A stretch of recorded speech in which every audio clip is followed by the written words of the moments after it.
You heard of Dead by Daylight, right? Okay, well this isn't Dead by Daylight, so I don't know why I brought it up.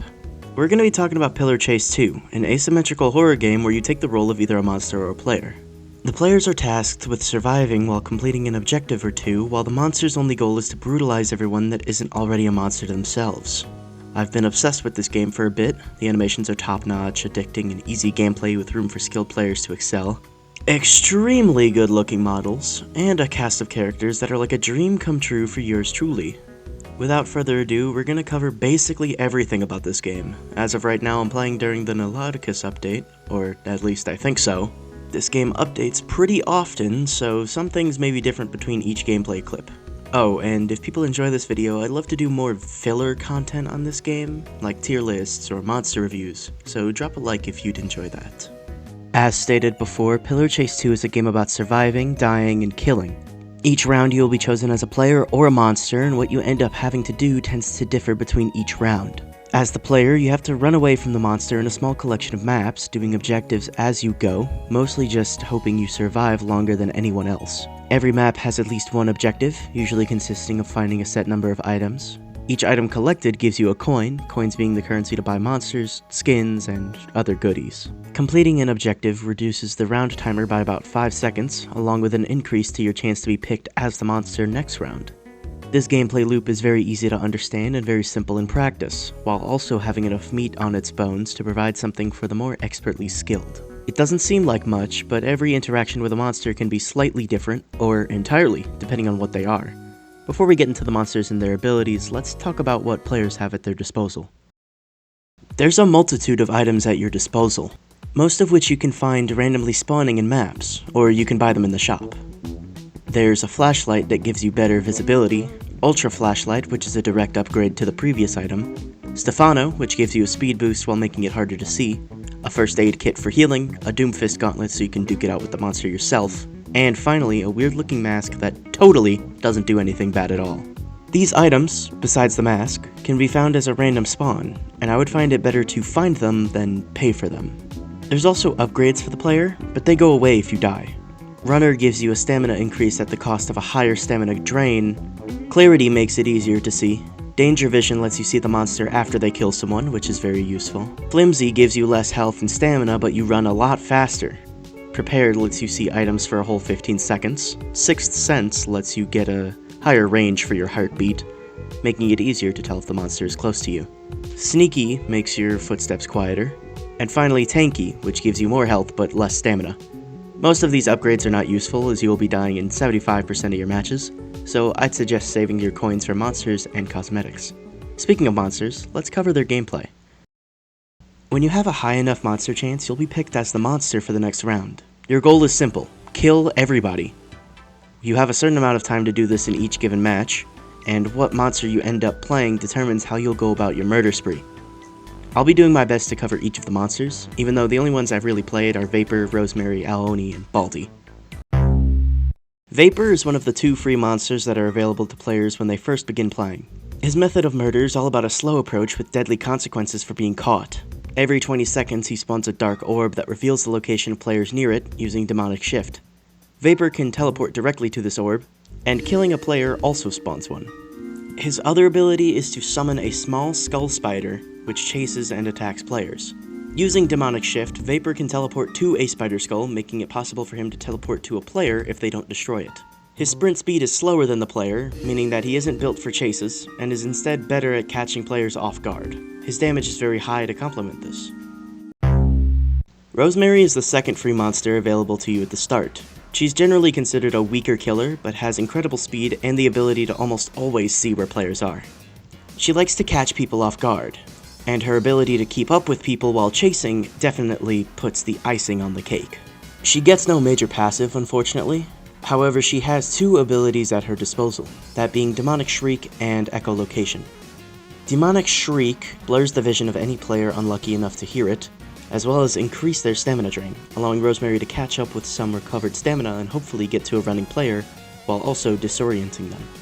Her other ability, Echolocation, gives every player a highlight that she can see, allowing her to find players to ambush. With weak damage and low stamina, she's often seen as the weakest of the killers in the game.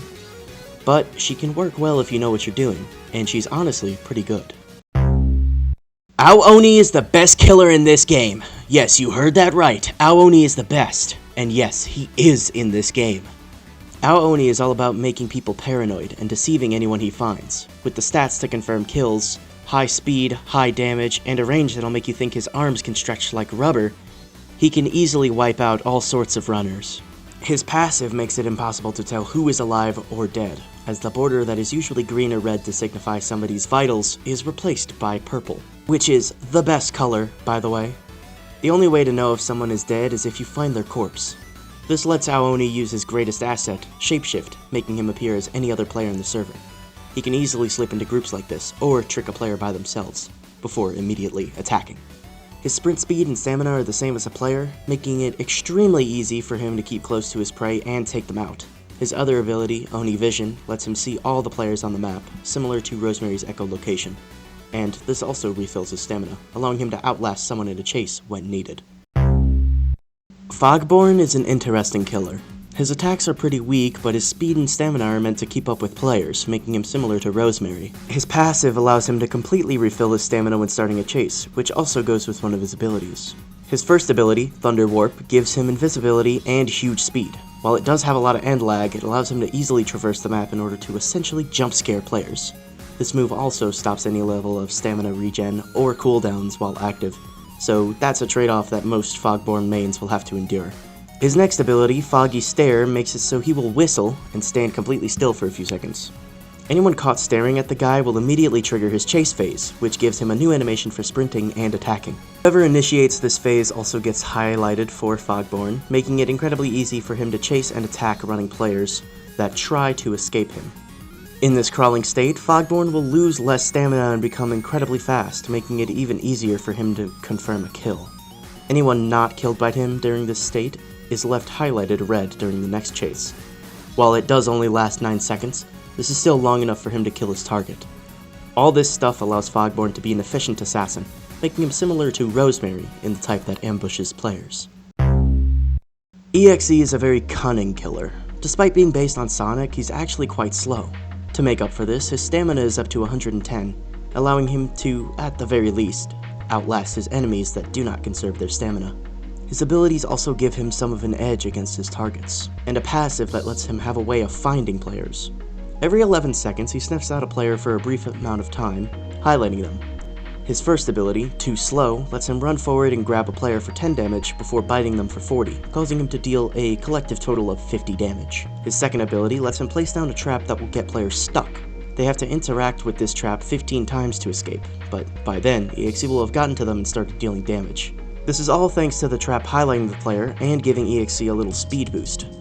While you can get close and deactivate the traps without setting them off, they're pretty hard to see and can catch anyone off guard. All of this makes EXE a killer that's best played smart, and still has options for a chase even if his sprint speed is pretty slow. Ironic, isn't it? Baldi has infinite stamina, but don't let that fool you.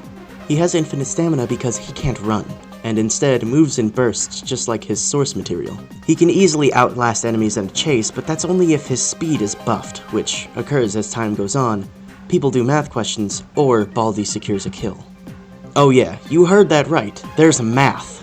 Similar to EXE's traps, Baldi can place a notebook using his first ability, which initiates the ultimate test of mathematics upon anyone unlucky enough to touch it.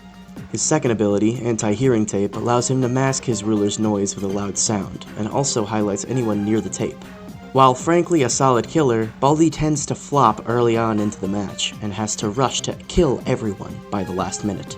His ability to outlast his enemies that are sprinting away is unparalleled, meaning if you have enough speed, you can catch up to and kill almost anyone. That is, if his janky method of movement doesn't make you miss your attacks. Uncle Samsonite, as of right now, is one of the only killers to have more than 2 abilities. His attack range and amount of damage makes him a reliable 2-shot murderer, and he does have ways of guaranteeing those kills. Initiating his first ability makes him grab anyone in front of him, teleporting them to his domain. In his domain, they have to find the right door to escape, but this isn't always easy. It's incredibly bad to be in here, especially when you realize his third ability, Domain Traversal, allows Uncle Samsonite to attack and kill whoever's still inside his domain. He can't use his other abilities while inside of his domain, but that's not gonna stop him from coming up to you and killing you in 2 hits. Uncle Samsonite has one more ability, Dance Off, which makes it so anyone caught near him will have their dance meter filled. At full, they will be unable to move, letting him get close and land a hit or 2. This is especially dangerous when you realize just how much damage he deals. All of this and more makes him a capable killer, even with his lower stamina and speed. Oh, and he can also just dance for fun, too. It doesn't do anything, but it's kinda funny.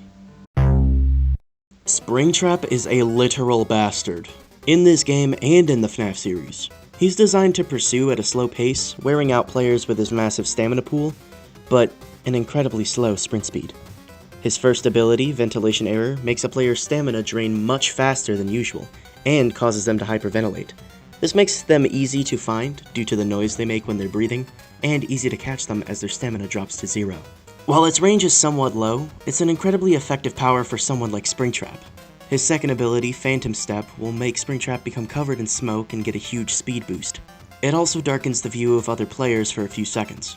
This move also highlights everyone, allowing Springtrap to make contact. This is awful for anyone he reaches, as he will jump scare them and apply Fearful, which adds a whopping 35 extra damage to his attacks. Springtrap is strong, definitely a top tier killer, but there's still more to cover. MX is a very, very fun killer from what I've heard. With a whopping 80 damage per hit, 24 sprint speed to catch up easily, and 75 stamina, which is lower than usual, he can still catch up to anyone relatively easily and stomp them flat. His first ability is a forward charge that lasts for a little while and hits multiple times. Very good in hallways, as he can quickly run down anyone that has no means of getting out of his way. His other ability is a jump, which makes people fall over if they don't jump along with him. This jump also takes their stamina, so it's even easier for MX to tear them apart as they fail to run away. This move also instantly kills anyone unfortunate enough to get jumped on by him, similar to, a Goomba. His passive, Bloodlust, makes it even easier to find and kill people, as it highlights everyone for 9 seconds after he kills someone. It also refills his stamina and resets all his cooldowns, so he's effectively a truck that gradually picks up speed and runs over more and more people by the second. The Forest King is hard to avoid. While not fast enough to reach anyone while sprinting at first, landing just 1 hit refills his stamina and also gives him a small speed boost. This is enough to keep him going so long as he keeps hitting players. His damage is pitiful during his chase, but where he really shines is when he is simply walking. How would you catch anyone while not sprinting, you ask? Simple. Make them unable to run. Lurking Facade, one of his abilities, spawns a floating head that anchors a player to a glitched route whenever they fail to avoid it. This route goes away in 8.5 seconds, but by then Forest King will have destroyed you with his increased damage. Did I mention that his floating head will highlight anyone it gets close to? Because it does. Forest King's other ability is a glitchy projectile that can disorient anyone caught by it, while also dealing small amounts of damage. Overall, he's an efficient and annoying killer that's made to consistently chase and find players while trapping whoever isn't paying enough attention. Next up is WYST, also known as Weird Yellow Smiling Thing, or Wist. He's just barely slower than a player, has a small damage of 30 and 100 stamina. His stats aren't exactly anything impressive, where he really shines is his abilities. Gobble Bomb forces him to spit out a bouncing ball of explosive power that deals 40 damage upon exploding near a player. It blows up automatically after about 2 seconds. His second ability, Frenzy, highlights everyone and makes Wist slightly faster, and his attacks slightly faster as well. Which is great, considering his already high attack speed. It gets even better when you realize his Gobble Bomb actually spits out 3 instead of 1 in this state, allowing you to destroy anyone foolish enough to be hit by all of them. While this is all great, his stamina drain is increased, meaning he can run out of stamina faster than before. He's a fun killer, albeit not as strong as some others on the list. Finally, we have the current newest killer, Noloticus. Based off of Godzilla, he has a sprint speed of 29, a damage of 20, and a stamina of 30. He's very fast, but he has a tiny stamina pool and low damage to balance him out. He plays similarly to a rusher type of monster. One that can catch up very fast and quick to kill you if you're not smart while being chased by him. If you're facing a Noloticus that knows how to use this in a smart way, you're going to be taking some extra damage.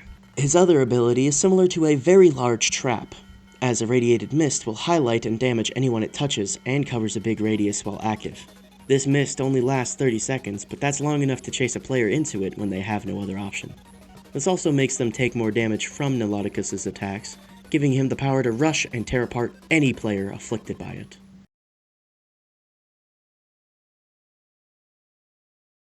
Finally, that's every killer covered, and I hope I was at least mostly accurate while covering all of them.